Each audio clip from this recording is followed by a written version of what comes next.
January ni som pali sang ni som ni paruk ani he video hian in thilpui mo tak kan react dona chu chu nge kan ti chuanin Donald Trump a hianin Iran ram mi pui te hi an ram sarkar laka lung oilo na lolan chun zom tir zel turin social media kal tangin a fuihpawrh ani he thilei chu poi mo khom ya chan chu khowela ram thil ti thei ber te zinga mi chumi ram how to ber lal ber ti meng president Donald Trump a hianin Middle East ram pakhat buai tak mai ram puma buai internet te po off ngai hial khopa buai chung ram mi pui te chu an sarkar laka lo hel chun zom zel turin a fuihpawrh ani Donald Trump a hianin Iran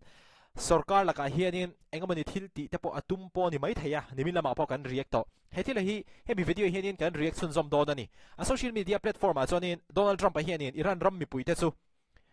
nor le hel lo chua zel tur khan hati khanin a fuihpawrh chu ba ka chuanin Iran rama institution poimo tak tak heng institution te hi chu a soi chiang chuang lawam Donald Trump a hian amaro chu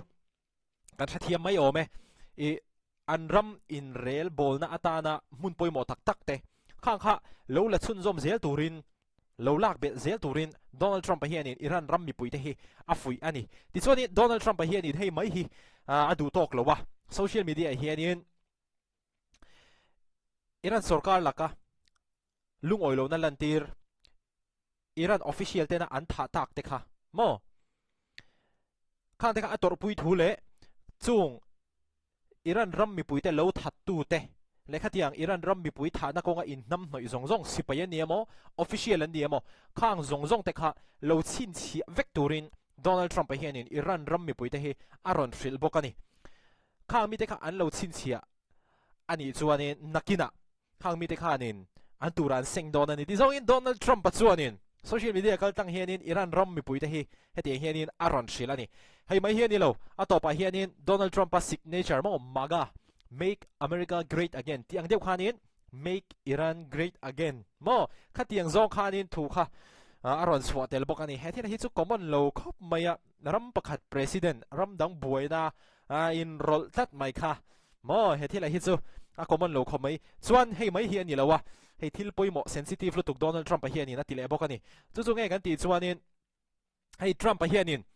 a meeting zong zong a cancel ani hei eng meeting e kan ti chuanin Iran official te nen an meeting hi cancel dai mai ani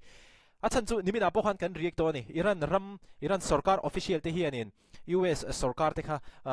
dortumin khatiang hanin anwa be popani amaro chu Donald Trump a chuanin lo du lo heng wange kan ti chuanin in ram mi puite in laka lung oilo na lantir te tha in ti top ma chu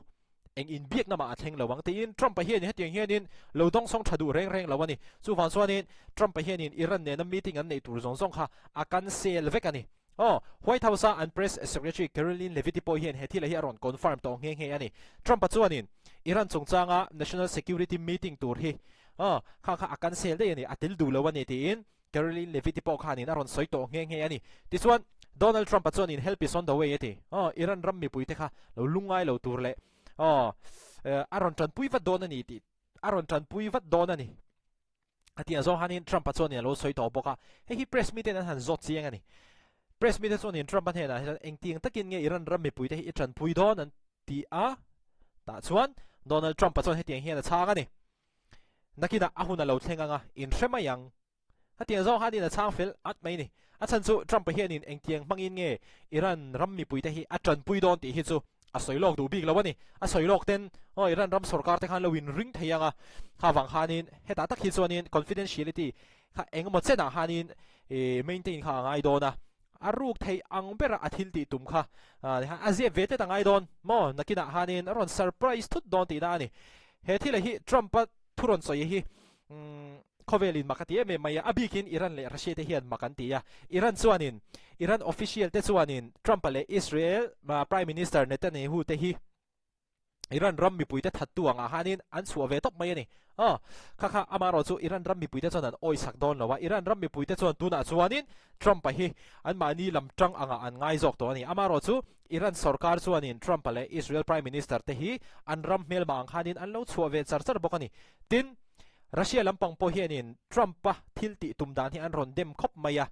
Trump na hetianga thualo post ve ringot mai hi Russia hian an dem em ani chuwang chuanin Russia lampang hianin external interference and warning of disastrous consequences for West Asia tin Russia lampang chuan ron soya zia bera chuanin Russia lampang chuanin hetiang ram pakhat buaina mo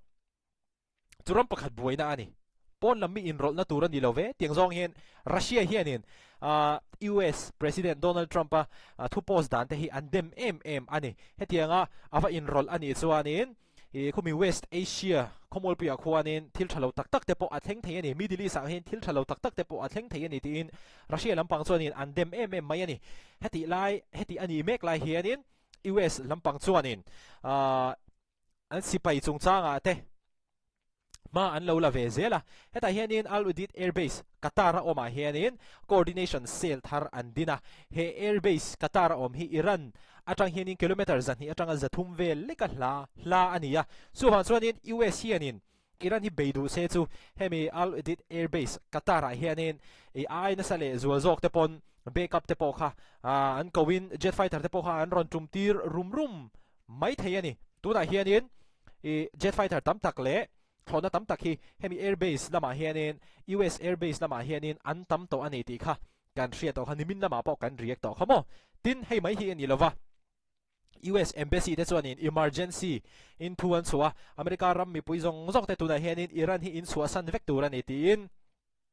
thu an chua to ani kha tin hei ba ka hianin hei chu kan threto economic pressure Donald Trump hianin ram dang shrim Iran te nena sumdon na lo nei te hena hanin 25% tariffs kha an puang le boka he thil hi chuanin Iran hi ai na sale zual zokin a shrek don ani tuna hianin mission khat report dana chuanin official taka report anga chuanin mi sang ni chuang in nuna an chan to ani ten mi sing khat chuang an man to boka amaro chu report thar then khathi ron chuaka heta hianin as report thar then khat chuanin hemi Iran ram boya hianin Iran sarkar official te sipai te hianin an sarkar laka lungoi lo na lan tir tu te zinga mi sing chuang hi an that to ani ti in report thar ber chuanin ron soitlet mai ani hethila po hi a serious khop mai mo Iran lampau chu hetiang hian thuan chhuwa ve le ani an foreign minister Abbas Arakchi chuanin Iran ram boina hi keini chuanin kan control vek to atia tin Washington le Tel Aviv omje chu USA le Israel te hi hetianga Iran ram boi tipun lun tur zong hianin engti na moni chet an ron la ani tin zong in Iran chuanin an lo chang le ve bok ani poimo bera chuanin Trump hianin Iran ram mi pui te hi an sarkar la ka hel nor lo hoi hot chun zom zel tur le an ram in rail bol na sarkar in a rowa rail theina turata na mun poimo tak tak kha lo label zel tur khanin a fuihpawrh tin America ram mi pui te Iran ram chuasan vek tura sila ni boka khuta Qatar Iran ram border atanga kilometer zati atanga za thumve leka hla a US chuanin an military activity an jet fighter te khating activity shim kha anti pung zel boxia engemoni tak chu athleng don ni in tuna hi chuanin alang chho to ani khati zong kha toifel taka kan han report thei chu ni se video le kan in mole theu don ni